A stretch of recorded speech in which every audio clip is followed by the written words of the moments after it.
का मौसम जो है वो काफ़ी गर्म है।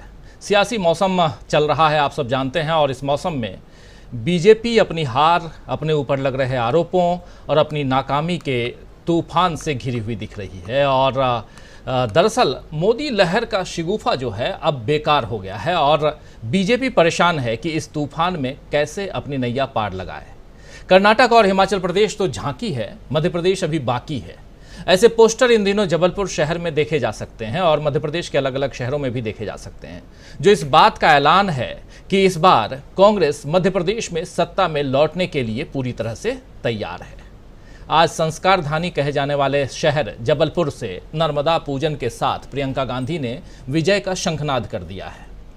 बीजेपी के समर्थकों को भले ये दिखे या न दिखे, मगर मध्य प्रदेश की जनता ने आज देखा कि किस तरह प्रियंका गांधी को देखने और सुनने के लिए लोग उमड़े थे। नर्मदा नदी के किनारे जनता का सैलाब नजर आ रहा था। बताया जा रहा है कि भीड़ इतनी थी कि पंडाल छोटा पड़ गया। प्रियंका गांधी ने भी कांग्रेस के समर्थन में आए लोगों को निराश नहीं किया और अपनी जनसभा में बीजेपी की जमकर खबर ली। प्रियंका गांधी ने बीजेपी सरकार पर भ्रष्टाचार के आरोप लगाते हुए कहा कि बीजेपी ने 220 महीनों के शासन में 225 घोटाले किए हैं, जिनमें व्यापम घोटाला, शिक्षक भर्ती घोटाला, पुलिस भर्ती घोटाला, खनन घोटाला, कोरोना घोटाला, बिजली विभाग का घोटाला, ई टेंडर घोटाला, टीवी सेट वितरण घोटाला, तमाम घोटाले हैं।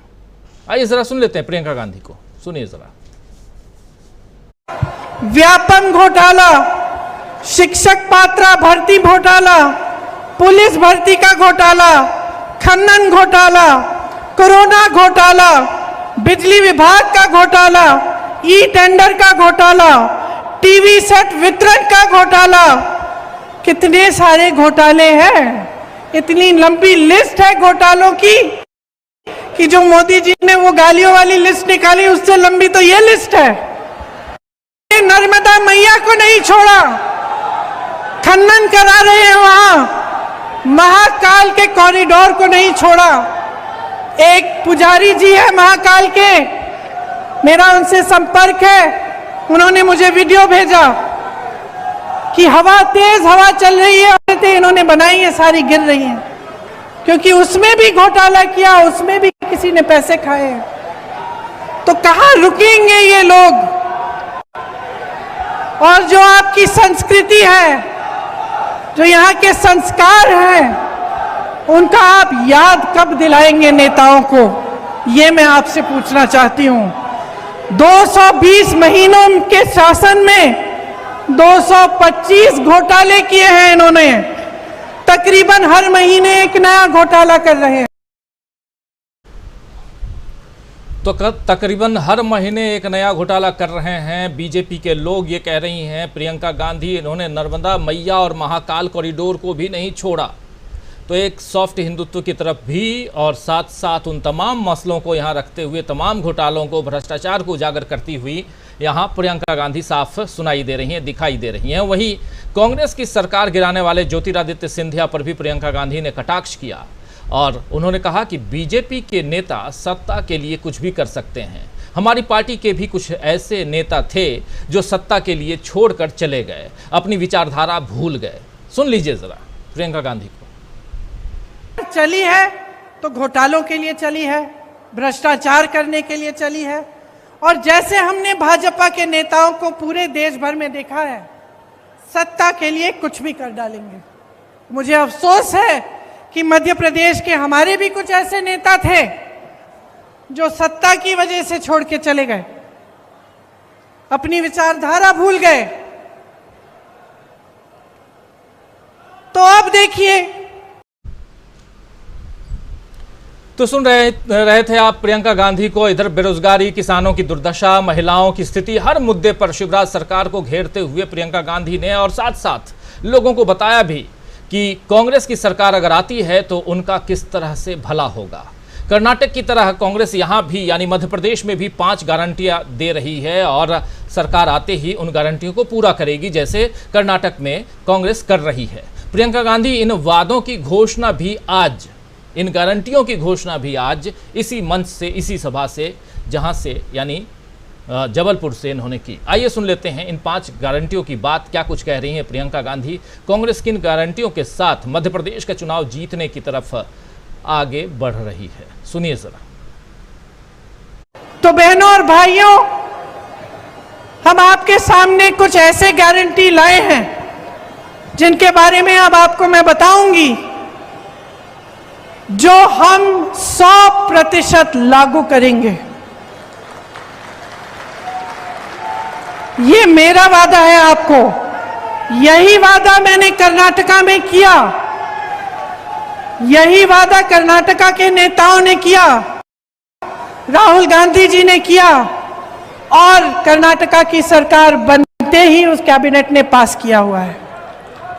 हर महीने महिलाओं को 1500 रुपए प्रति माह दिलवाया जाएगा। गैस का सिलेंडर 1000 रुपए का नहीं, 500 रुपए का आपको मिलेगा। आपके लिए 100 यूनिट बिजली माफ होंगे, सबके लिए। 200 यूनिट बिजली बिल की हाफ होगी, मतलब आधी। हम मध्य प्रदेश में भी पुराना पेंशन लागू करेंगे। आपका दर्द हम समझते हैं, कर्मचारियों का दर्द हम समझते हैं। आप देखिए इन्होंने क्या नहीं किया। आर्मी में भी इन्होंने 4 साल का वो कर दिया है, कर्मचारियों का पेंशन कटवा दिया है। तो हम कह रहे हैं कि सरकारी कर्मचारी सारे सुन लें, पुरानी पेंशन लागू होगी। जो किसान कर्ज माफ करने का काम हमने शुरू किया था उसको पूरा करेंगे और जो बचे हुए किसान हैं उनका ऋण माफ किया जाएगा। ये हमारी गारंटी है। तो यहाँ अपनी गारंटी को सामने रखते हुए प्रियंका गांधी और कह रही हैं कि हर महिला को 1500 रुपये प्रति माह, गैस सिलेंडर 500 रुपये, पहले 100 यूनिट बिजली बिल माफ और उसके बाद के 200 यूनिट बिजली बिल हाफ, यानी आधा। ये साफ आप सामने देख सकते हैं। उसके बाद शासकीय कर्मचारियों की पुरानी पेंशन होगी बहाल और किसान कर्ज माफ़ी पुनः प्रारंभ होगी। बचे हुए किसानों का कर्जा माफ़ होगा, ये आप देख रहे हैं। और तो कांग्रेस फिर से महिलाओं, किसानों और युवाओं के साथ साथ सबसे बड़ी बात है कि पुरानी पेंशन स्कीम देकर कर्मचारियों को भी साध रही है कांग्रेस। उसका ये दांव कर्नाटक और हिमाचल प्रदेश में कामयाब हो चुका है और अब जानकारों को नजर आ रहा है कि मध्य प्रदेश में भी कांग्रेस सफल हो सकती है। कांग्रेस की जीत में बीजेपी की हार शामिल है और इसीलिए बीजेपी अब परेशान हो रही है। प्रियंका गांधी और कांग्रेस को घेरने और उन पर उंगली उठाने का सिलसिला बीजेपी ने शुरू कर दिया है, लेकिन इस वक्त उंगलियां बीजेपी पर ही उठ रही हैं। आज कांग्रेस ने प्रेस कॉन्फ्रेंस करके मणिपुर पर प्रधानमंत्री नरेंद्र मोदी की चुप्पी पर सवाल उठाए हैं। पीएम नरेंद्र मोदी पर तंज कसा गया है कि मन की बात के 100 एपिसोड हो गए प्रधानमंत्री जी, अब मणिपुर की बात का क्या हुआ? मणिपुर की बात तो कीजिए। जरा सुन लेते हैं जयराम रमेश को। पिछले 30-35 दिनों में मणिपुर में जो कुछ हुआ है आपको जानकारी है। हमारी अब 2 ही मांगे हैं। पहली मांग ये है कि 100 मन की बात हो चुके हैं। प्रधानमंत्री ने 100 मन की बात कही है, पर एक बार मणिपुर की बात भी बोल दें।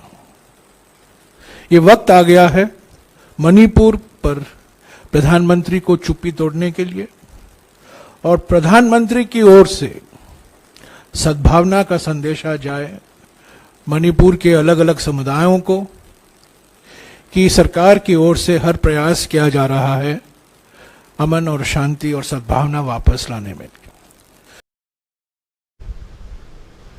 तो दोस्तों ये साफ है कि मोदी सरकार के लिए पूर्वोत्तर का ये राज्य मणिपुर को न संभाल पाना भारी साबित हो सकता है और यही बात दूसरी तरफ किसानों के आंदोलन पर भी कही जा सकती है, क्योंकि हरियाणा में सूरजमुखी और कमल के बीच दंगल चल रहा है। आप सोच रहे होंगे ये सूरजमुखी और कमल 2 अलग अलग फूल और इसमें दंगल कहां से? जी हाँ, बिल्कुल सही कह रहा हूँ। किसान सूरजमुखी के बीज पर एमएसपी की मांग करते हैं तो कमल के निशान वाली बीजेपी की खट्टर सरकार उन्हें दबाने की कोशिश करती है। इससे नाराज किसानों ने आज NH-44 को जाम कर दिया। साथ ही किसान अब कुरुक्षेत्र से दिल्ली की ओर बढ़ रहे हैं और कहा जा रहा है कि हो सकता है रात तक वो दिल्ली तक आ भी जाएं। पहलवानों के बाद अब किसानों ने सरकार को घेर लिया है और चुनावी राज्यों में शासन की नाकामियां बीजेपी पर भारी पड़ रही हैं। तो आइए दोस्तों, आज चर्चा करेंगे कि किस तरह पार लगेगी बीजेपी की नैया, या फिर इस बार सियासी भंवर में डूबेगा बीजेपी के सत्ता का ख्वाब। और सबसे बड़ी बात कि कांग्रेस का बढ़ रहा है जनाधार, तो क्या फंस रही है बीजेपी सरकार। आइए चर्चा की शुरुआत करते हैं।